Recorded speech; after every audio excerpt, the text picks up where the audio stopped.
Yan, so nakagawa na tayo ng isa. Bali tapos na to. Bali tayo testing na lang natin yan.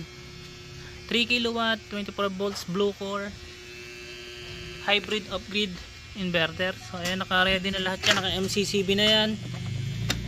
Ayan, tapos may external tayo dito pero pang testing lang dito. Tapos dito ito yung pang heavy load natin. Ito yung wire nya. Kasi ito yung input ng 220, ito yung output. Ito yung sa solar panel natin. Naka-ready na yan. Tapos DC SPD sa solar panel. Tapos sa AC charge, sa load may wattmeter tayo dyan. Tapos dito AC SPD, tapos breaker para sa solar, breaker para sa Meralco. Tapos naka ATS tayo dyan mga master. MCCB, tapos ayan, naka grounding. Ayan, naka grounding yan mga boss. Ayan, ganito yung loob nyan. Yan, malaki na yung wire. Yan din, solid mga wire natin mga sir. Yan. So testing na lang natin to. Ito yung kanyang specs.